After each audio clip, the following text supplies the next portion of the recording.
access it anytime. Yeah, in future classes, if I forget to record the meeting, just remind me. Okay.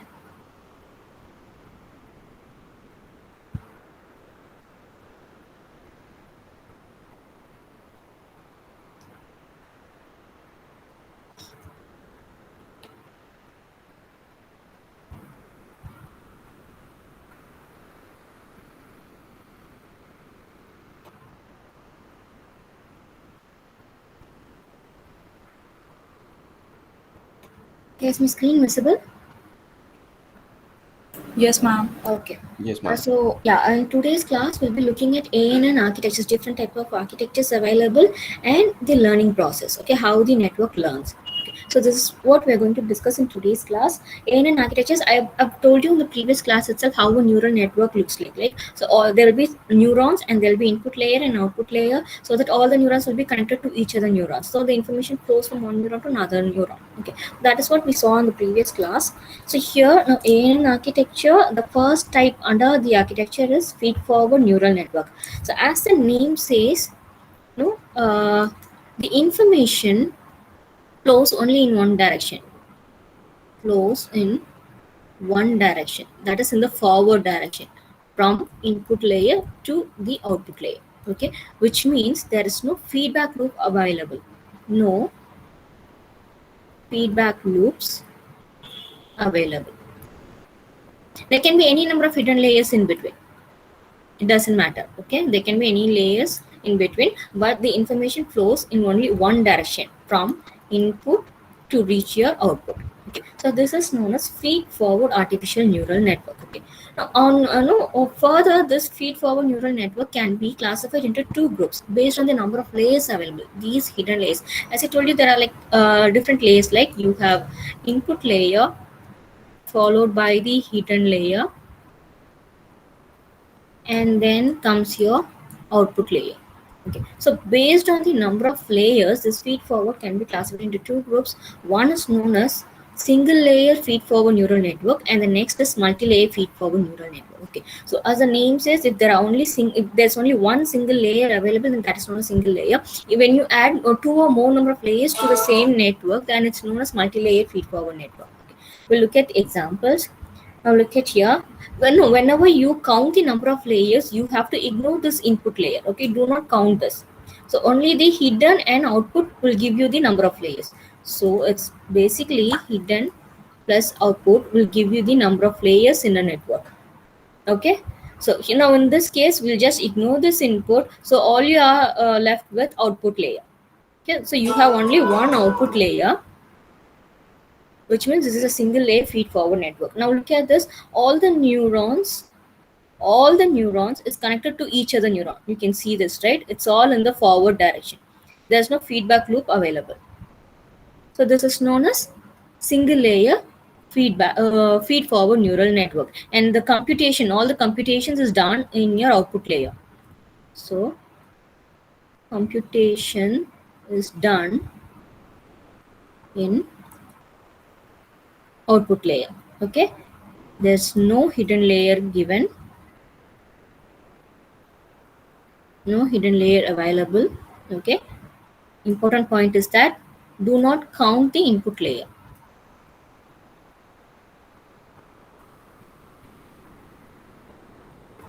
So this is all about single layer feed forward neural network. If you add more layers to the same architecture, then that is known as multi-layer feed forward neural network. I'll just draw a line here. Now look at this. So it's multi-layer feed forward neural network. I have a hidden layer here. So this is the hidden layer.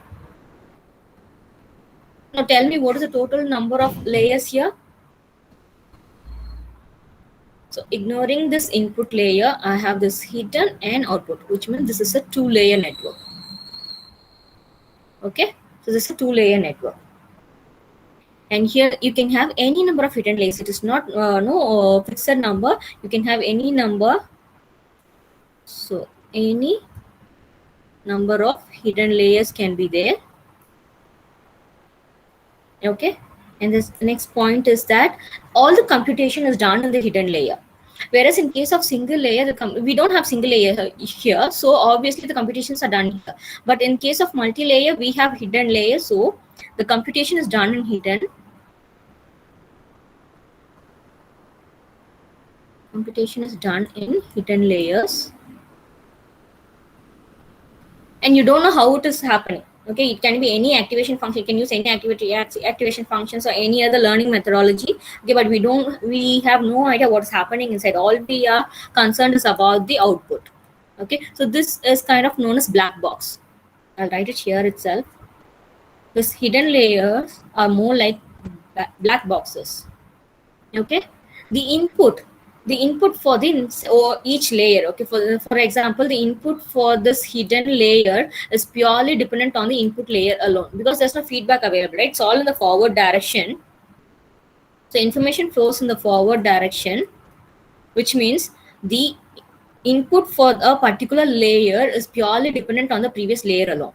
Okay, so the input for this layer is purely dependent on the previous layer. Again, the input for this output layer is purely dependent on the hidden layer. Okay, so that is one point you have to keep in mind. Input depends on previous layer alone.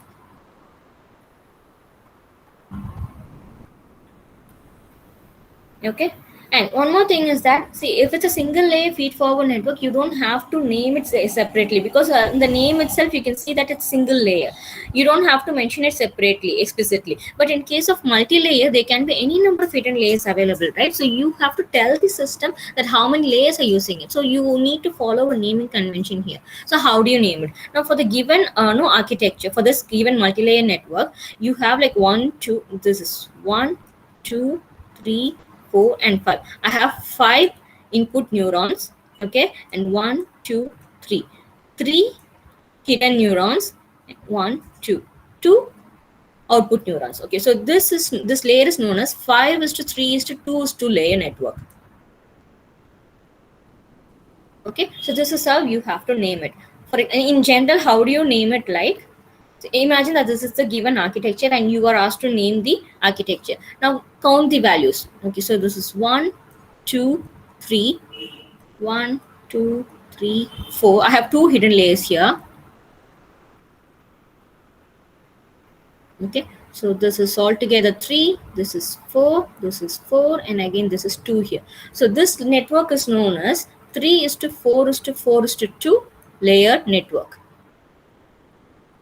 So in general, if we have like m input layer input neurons and h1 number of neurons in first layer and h2 neurons in the second layer, for example, p number of neurons in the output layer. So in general, this is m is to h1 is to h2 is to p layer network. Clear? This is how you have to name the given architecture. You might get this question in 2 marks or so. They can give you the ratio and they can ask you to draw the diagram. Okay, so this is one important question. And the next is that, okay, you know the architectures very well. Now you know what is a single layer network and a multi-layer network. But apart from this, there's something else you need to know. What did I tell in the previous class? That each neuron is connected to all other neurons, right? In that case, this is known as a fully connected network, because all the neurons are connected to all other neurons in the next layer. So in that case, that is fully connected networks. For example, look at this. So this is an example for fully connected neural network. Fully connected neural network, because each neuron, you can see this, each neuron is connected to all other neurons in the next layer. Okay, same way here also, it is connected to all other neurons in each layer. Okay, so this is known as fully connected neural network. For example, if I'm taking an architecture like this, okay, imagine that this is my network. Okay, so this is a fully connected network. But what if I'm erasing a few links? See, if I'm erasing this link and this link, now this is known as partially connected network. Okay, so this is an example of partially connected network, because instead of learning, I myself know that this neuron doesn't have anything to deal with this neuron. Okay, so I haven't created the link here. Now these type of networks are known as partially connected networks. Do you get the difference between fully connected and partially connected? In case of fully connected neural networks, all the neurons in the previous layer is connected to all the neurons in the next layer for the layer. Okay, whereas in case of partially, it's just the vice versa. So these are two different types of networks, fully and partially connected networks. And the second type of network is recurrent networks. The first we saw feed-forward network. This is a feed-forward artificial neural network. Under that, you saw single layer and multi-layer. Okay, further they are classified into fully and partially connected. Now, the second type of network architecture, second type of architecture is recurrent neural network. So this is the second type of architecture in an architecture. So in case of recurrent, as the name says, what happens is that you have feedback loops available.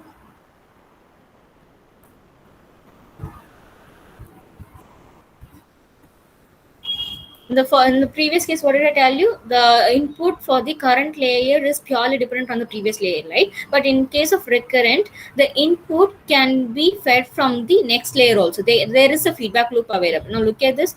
In case of earlier architectures, you don't have this backward direction, right? You don't have this backward arrow. But in case of recurrent, it is possible to have backward directions. So the information flows both in forward and backward direction.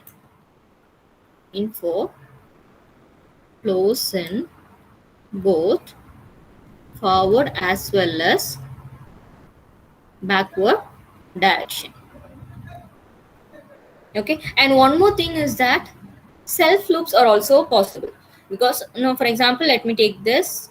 I'm just providing a link here. The output of a particular neuron is fed back to the same neuron again. So this is known as self loop. So self loops are also available. Now this is known as recurrent neural network. Okay, so these are the three major points you have to mention when you're talking about recurrent neural networks. And next, in case of input also it is possible. So now you can pass this information to here, to here. So anywhere, you can have loops anywhere. Okay, so this is input. You now understand the difference between feed-forward network and recurrent network. They are just quite opposite in nature. In case of feed-forward, only the information flows only from the input to the output layer. So in case of feed-forward, information flows only from input to output. But in case of recurrent, the information flows in both the direction, input to output, input to output. Okay, so this is possible in case of recurrent neural networks. Okay, now there are special cases under recurrent neural networks. There are three types of special cases actually available. The first one is Hopfield network. Hopfield network. Okay, so in this case, you have only single layer. This is how it is. Okay, the thing is that output of this neuron is fed into this neuron, and again the output of this neuron is fed into this neuron. It's like looping structure actually. Okay, but it is not a self loop, but look at carefully. Output of one neuron is fed into the input of another neuron. It is not a self loop. Okay, so important point is that no self loop. Okay, and there are no hidden layers. It's a single layer architecture. So this is a special case in case of recurrent networks. Okay. Now the second type of network special case is that L-man network. Okay, L-man network. Now here you have layers. Okay, I have this layer. The information flows in this direction. This is all fine, but the feedback loop is passed through a context unit. There's a separate unit called context unit. Second. So this is your context unit. the output of the hidden layer is passed through this context unit. So this is my input layer, this is my output layer, and this is my hidden layer. Okay, so the output of this hidden neuron is fed back into the same hidden neuron through a context unit. This is known as context unit. Some special calculation is being performed in this context unit. Okay, so this is known as Elman network. So this is also known as 3-layer network. And next is that you have a special unit called context unit. Okay, and important point is that output of hidden layer is fed back to the hidden layer again through context unit. Okay, so these are the 3 points you have to talk about Elman network. And the next special case, I told you like there are 3 special cases, right? So the third one is known as Jordan network. This is Jordan network. Okay, this is more similar to Elman network. It's the same architecture actually. You have 3 layers here. Okay, the same 3 layers, and you have the same context unit. You have same context unit. Okay, the only difference between Jordan and Elman network is that, see, in case of Elman network, the output of the hidden layer is fed back to the hidden layer, right, through context. But in case of Jordan, the output of the output layer is fed back into the hidden layer through context. This is the only difference. Okay, so this is my input layer, this is my hidden layer, and this is my output layer. So this is the only difference, ma. Okay, the output of the output layer is fed back into the hidden layer through the context unit. Okay, so this is the difference between Elman network and Jordan network. So how do you write that? So context is fed from output layer rather than hidden layer.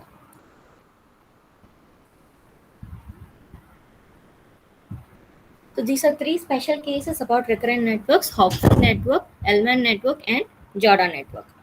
Okay, any doubts up to this? In Hopfield network, the input of one link is being fed into the input of another link. No, it's the same layer, ma. It's the same layer, input layer only. The one neuron, output of one neuron is fed into the input of another neuron. Output of one neuron is fed Yes, into the it's more like this, no? It's like this. See, the output of one neuron is fed into the input of the next neuron. This is again. How do I draw this? Input is fed into this. It's like a loop.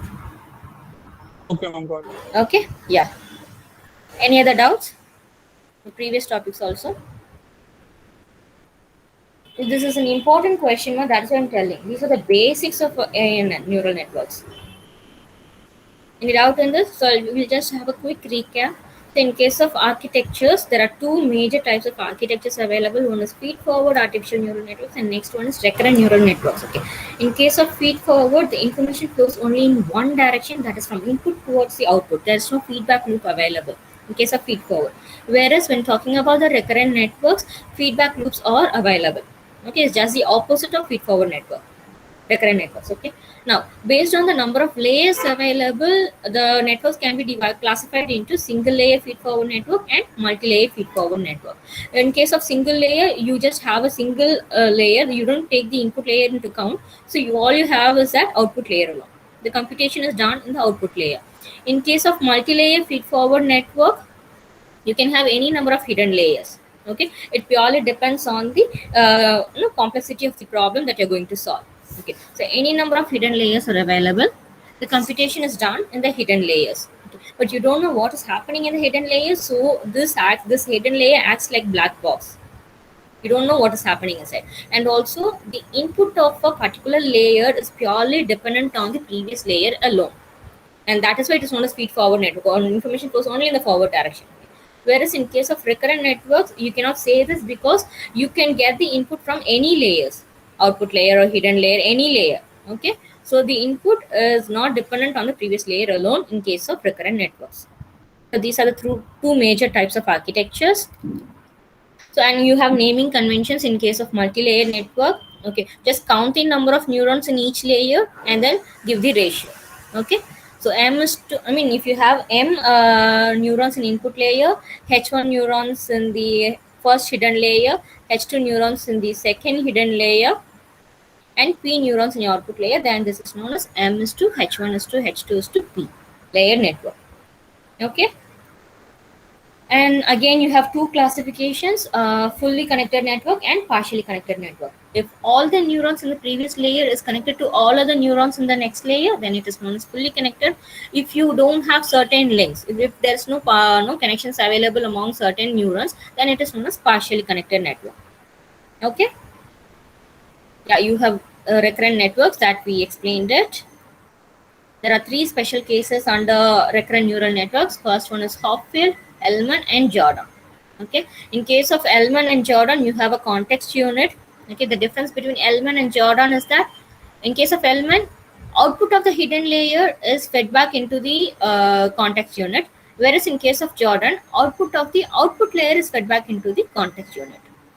Okay, clear up to this? Any doubts, ma? If so, you can tell me now itself. So shall we move on to the next topic? Yes, ma'am. Okay. Yeah. So the next topic is learning process. Okay. What do you mean by, okay, we have the architecture, we have the network ready, but how are we going to make the architecture learn the environment? Okay. So generally, how do we learn? So, okay. For example, let's take, I'm giving you a task to do it. Okay. And you're doing the task for the very first time. So, it is human tendency to make mistakes, right? But what if I'm giving you the task again and again and again? Okay, like I'm giving you the task like 100 times and you're doing it for the 100th time, you won't make a mistake, right? Because you have learned the task. You have learned how to solve the problem, right? That is how the network works. It is purely based on the training. How are you going to train your network? Okay, so more amount of data, less mistakes.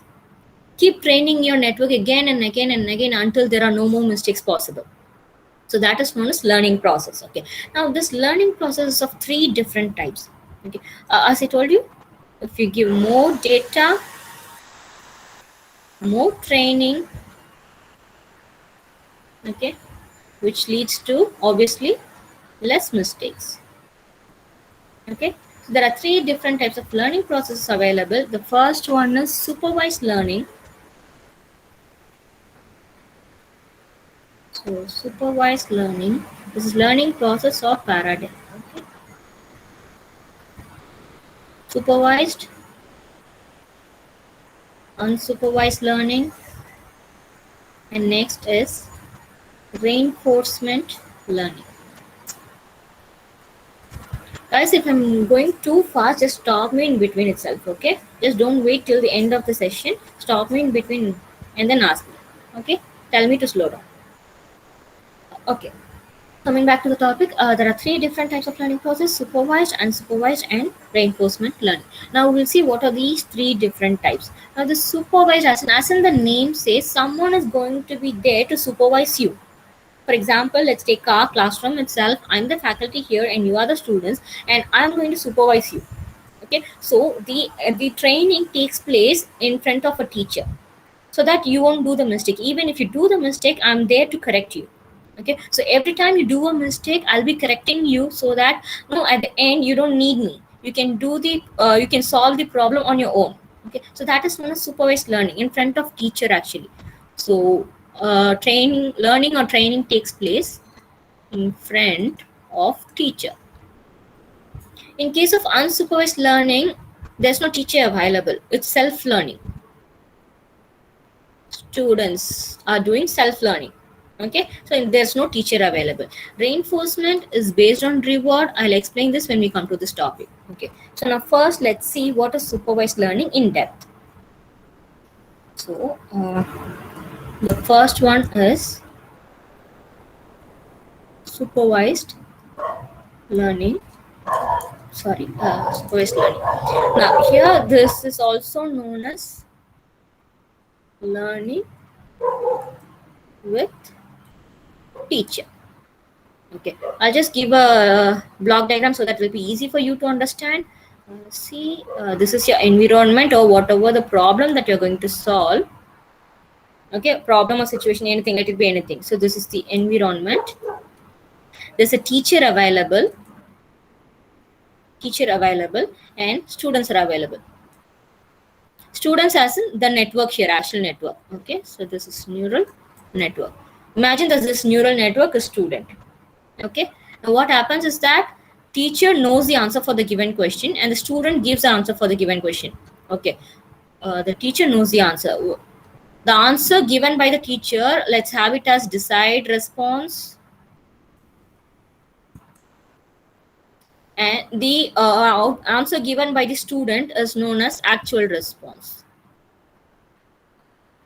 So how will I calculate the difference? No, so, okay, I know the, for example, let's take what is 5 into 5. I'm giving you the simple question. I know the answer as 25, and as a student you're giving me the answer as 24. Okay, now how will I make the correction here? So it's 25 minus 24 will give you the error value, right? For example, 5 into 5 is the given question. So the teacher gives the answer as 25. This is your desired response, and the student gives it as 24. Now, what is the error value here? It's 25 minus 24. It's 1. Okay. So this is how I'm going to do here. Okay. I'm just going to do the calculation here. This is the correct answer. This is the wrong answer. So the error value is calculated as, I'll have it as D in short, and this is going to be Y in short. So it's D minus Y. So this is the error value, right? Now I have to tell the student this error value. Only then he'll know his mistake and he can make the correction, right, for the next time. So I'm just going to give this error to the student again. Sorry, I didn't give the question to student first of all. So this is the question. This is the question. I'm giving it to both teacher and the student. Okay. So this error value is given back to the student again. So the student can correct himself. So every time. So I'm giving the question again. So this 25, 5 into 5. I'm giving this question again. Okay. Now the desired response of the teacher is going to be 25. Now the student, okay, he has learned his mistake. Now his response is going to be 25 now. Now the error becomes 0. Okay. So until he corrects himself, until there are no more mistakes, the network will train itself with the help of teacher. Okay. So at the end of training, you can dispense this teacher. You don't need the teacher anymore because the student has given the correct answer, right? He has given the correct answer at the end of training. Okay, so you don't need this teacher anymore, which means at the end of training,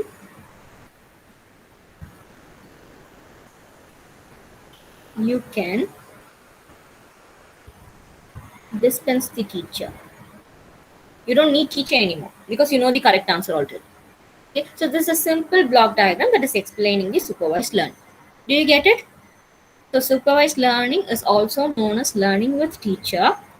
Okay, the teacher will give you the desired response and the student will give the actual response. Calculate the error value and pass on the error value to the student again. Show him the mistakes, just like you're getting your paper after your assessment. Okay, only by looking at the correction you will correct yourself. That is supervised learning. There are different steps available in supervised learning. Okay, so the very first step in supervised learning. So steps in supervised learning. So the first step is that you have to determine the type of example, training examples, type of questions actually. Okay, the first one is determine the type of training examples. Okay, and the second one is that gather the data set. Because as I told you in the previous webinar, the more amount of data, you will train yourself better. Okay, so gather data set. And third step is describe the training set. Describe the data set to the student, to the network. Okay, only if you know explain. So just by telling the student 5 into 5, he will not understand anything. He should know what this means, multiplication. Right? I have to make the student understand the question first of all. Only then he can give me the answer. Okay, what if he doesn't know that this into mark represents multiplication? What if he thinks it's an addition? So I have to explain the student. the question. Okay, the same thing I'm going to do here. I'm going to describe the data set available to the network. Okay, so it's like describe the training data set in understandable format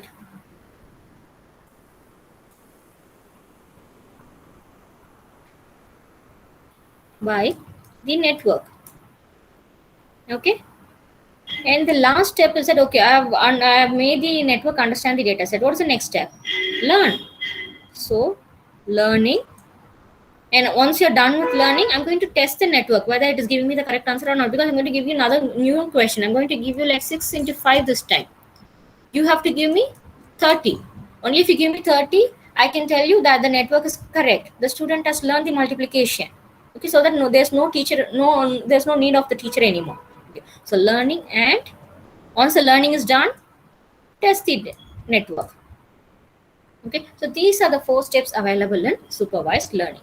Determine the type of training examples, gather the data set, more number of questions available, more number of data available, gather them, describe the training data set in an understandable format by the network. And then comes the learning. Once the learning is done, go for testing. If the testing is successful, if the student has learned, or the network has learned its a problem, then you can dispense the teacher.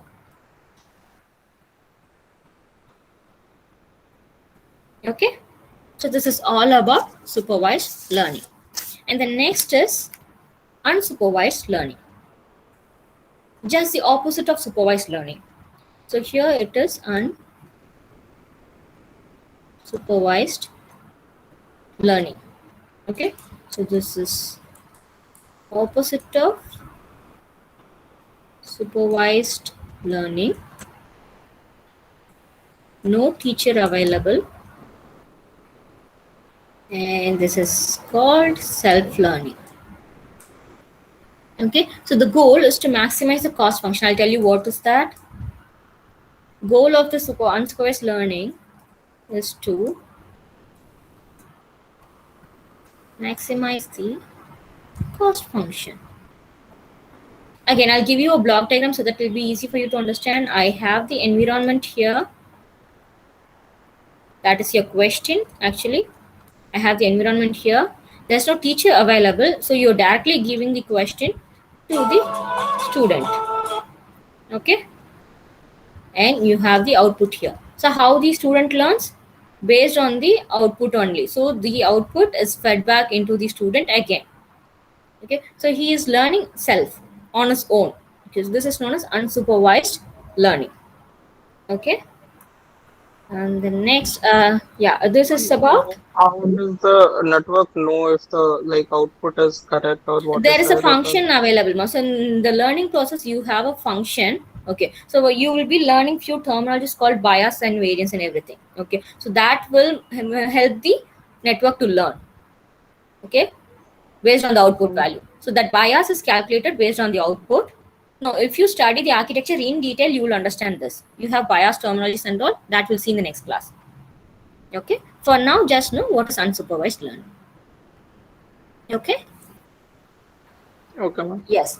So this is all about unsupervised learning, and the next is reinforcement learning.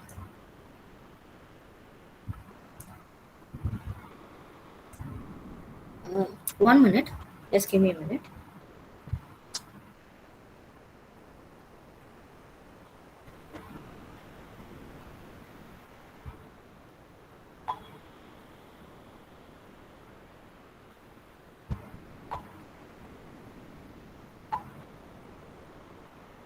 Okay, so reinforcement learning, as I told you, this can be related to a baby actually.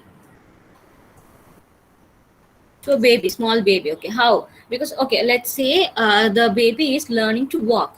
Okay, so every time it keeps a step forward, we'll be clapping our hands and we'll be encouraging the baby, right? So that is like rewarding the baby for doing the correct work actually.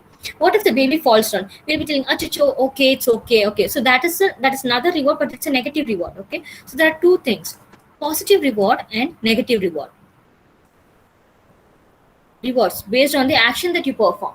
Okay, so here our goal is to maximize the rewards, to maximize the performance metrics, maximize the rewards. More number of rewards that you get, positive rewards that you get, you will be learning well. Okay, so that is how this is related to a baby learning to walk. Okay, so every step it keeps forward will be giving the baby a chocolate or clapping the hands, whatever it is, will be encouraging the baby. Okay, so if the baby falls down, the baby will not get a chocolate, neither will clap hands. Instead, we'll just ask the baby to do it again.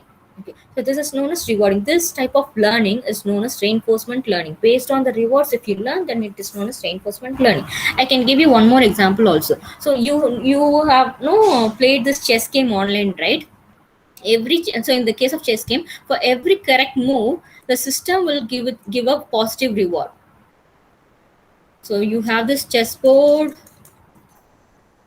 So okay, every time you move in the correct direction, okay, so the system is going to give you a positive reward. If you're moving in the wrong direction, you're going to get a negative reward. Okay, so at the end, if you at the end of the game, if you have like maximum rewards, then you will be the winner. If you have less number of rewards, then you will be the loser. Okay, so that is known as reinforcement learning. So the parameters are adjusted by interaction with the environment actually, not with the learning metrics. Okay, so the first point is that the parameters are adjusted by interacting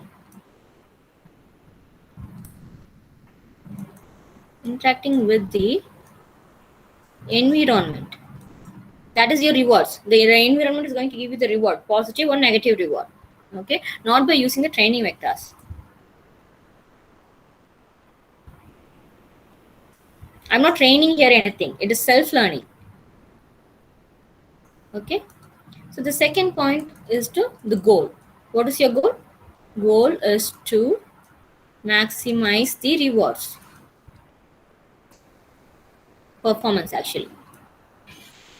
So that is your reward. I'll give you a block diagram again. So this is your environment. Okay. I'm giving it to the network. So you have the output here. Okay, so every action that you make, every move that you make. So based on every move, there's an output here, and there's an evaluator available. So this person or function, whatever it is. So this person, based on the output, okay, he is going to give you the reward, positive or negative reward. Okay, he'll compare your output with the goal actually. What is your goal? Ultimate goal is to win the game, right? So he'll compare your output with the goal, okay, and then he'll give you plus or negative reward. Now this is given to the student or the network. So based on the reward, he'll make the next move. Okay, so this is known as reinforcement learning. Clear with the diagram? So as a student, as the very first time you're playing the chess game, okay, you will be taking a step. For example, you're moving the king. Okay, you're moving in the wrong direction. Okay, but your goal is to win the game, right? So this evaluator in between, he'll compare your move with the desired move, with the expected move. Okay, and he'll give you the reward based on that, positive reward or negative reward. Based on the reward, if it's a positive reward, then you'll keep moving the same direction. If it's a negative reward, then you'll change your direction. Okay, so that is how the network learns. So this is known as reinforcement learning. Now again, there are like 3 principles of reinforcement learning. One second. There's no enough space available. 1 minute more.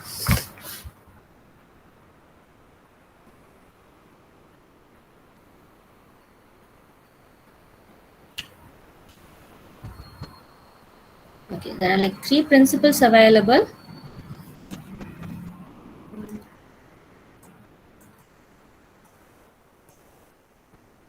Three principles of reinforcement learning.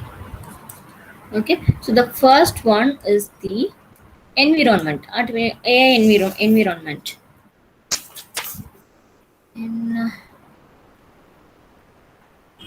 Environment. You have to know first, in the first place, you have to define what is your input, what is the action that you're going to perform, what is the reward that you'll be getting. So I'm going to define the environment. So define the input, the action and the respective reward. First of all, you need the reference material, right? If I'm moving in the forward direction, so this is my action, and for this forward direction I'll be getting a positive reward. If it's a backward direction, then I'll be getting a negative reward. If it's an upward direction, I'll be getting a positive reward. Downward direction, negative. So I need a reference material. Only with the reference I can give the reward, right? So I have to define the initial states before itself, the environment. I have to define the environment in the no before itself. And the second principle is that decision process. Is decision process. Okay. Here, the network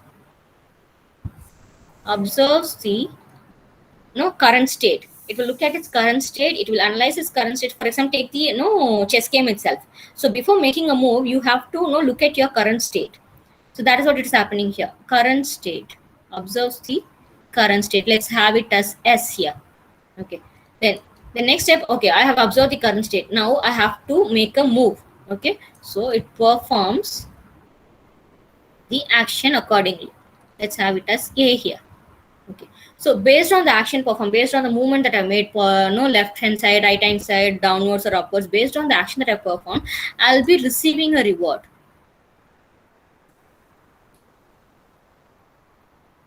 Reward. It's a function of this current state and the action performed. Based on the state and the action, I'll be getting the reward here. Okay, fine, I've got the reward. So based on the reward, if it's a positive or negative reward, based on that I'll be taking my next move. I'll be moving to the next state.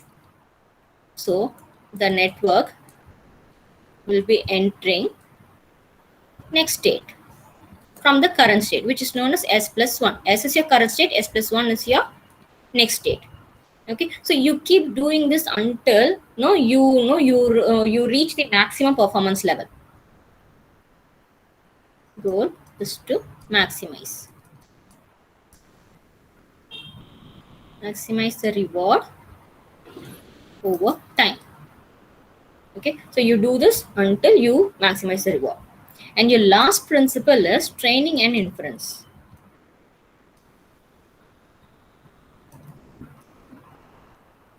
Okay, so this inference training is you make the network learn everything. Okay, so the training is all done. Now the next part is that inference. So inference comes only after the training is over. Okay, so inference happens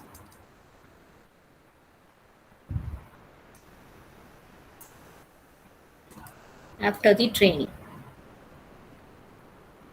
Okay, here inference as in you're going to evaluate your network whether it has learned well or not, whether it is giving the correct answer or not. Okay, so that is known as inference. So it is this inference part is actually used to evaluate your network. Okay, so these are the three principles of reinforcement learning. Any doubts in this?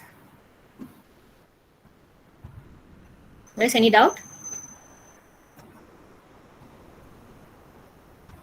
No, ma'am. Okay, so with this we'll stop for today's class. If you have any doubts, you can ask me. I'll be sharing this PPT in the GCR and as well as in the WhatsApp. Okay. Yes. 1 minute.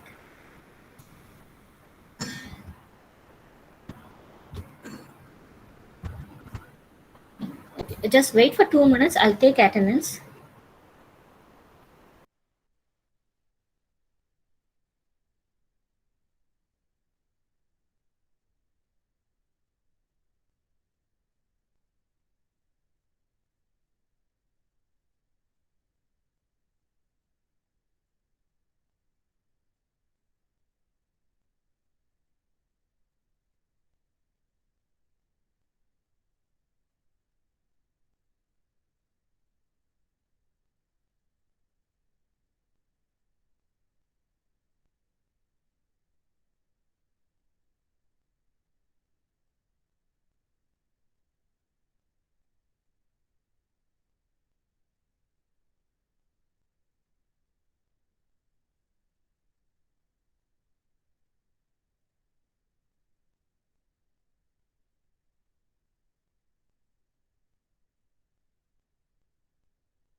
Sansia Ratnansma.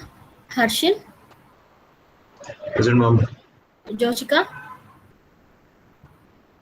Joshika. Absent. Divorshi. Present, ma'am. Adit Shankar. Present, ma'am. Sartak. Present, ma'am. Pooja. Present, ma'am. Ishan. Ishan. Chat box. Fine. Got it. Dia. Present, ma'am. Abhinav. Present, ma'am. Ishan, are you on campus right now? Ishan? Okay. Because it is saying that you are on campus. Okay. Tanishka? Present, ma'am. Swisha? Number 68. Okay, absent. Kevin? Yes, ma'am. Deepak? Yes, Deepak? ma'am. Okay, Manas? Yes, ma'am. Present, ma'am. Mishra? Mayuk Mishra? Mayuk Mishra? Yes, ma'am. Ma'am, here. Okay, thank you. Saibal Sinha? Yes, ma'am. It's Suvodeep. Oh, sorry, Suodip. Sagnik? Sagnik? Okay, absent. Lakshmi Durga? Chinam Lakshmi Durga? Yes, ma'am. Tanu Shankar? Yes, ma'am. Yash? Present, ma'am. Apurva? Present, ma'am. Pranav? Present, ma'am. Vedansh? Vedansh? Present, ma'am. Okay, Anand? Present, ma'am. Timsal? Present, ma'am. Aryan? Aryan? Present, ma'am. Aditi? Present, ma'am. Vijay? Present, ma'am. Soham? Chakriya? Present, ma'am. Tanisha? Tanisha? Present, ma'am. It says that you are also on campus. No. I think you guys have given willingness to be in the campus, right? Yeah, that was by mistake. Then we changed it later.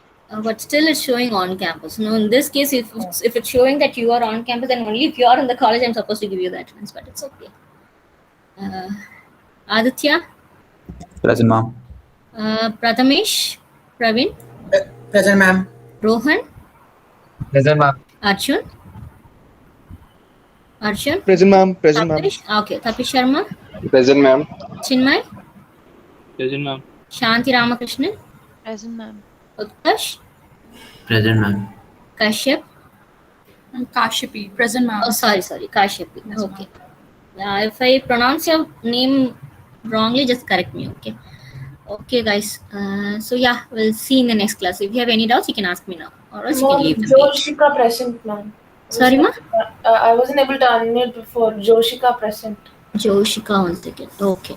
So the absentees are registration number 68, 125. Yes. Yes, guys. Yeah, thank you. If you have any doubts, you can stay back or you can leave. Thank you, ma'am. Yeah. Thank you. Thank you. Thank you, ma'am. Thank you, ma'am. Yeah, bye.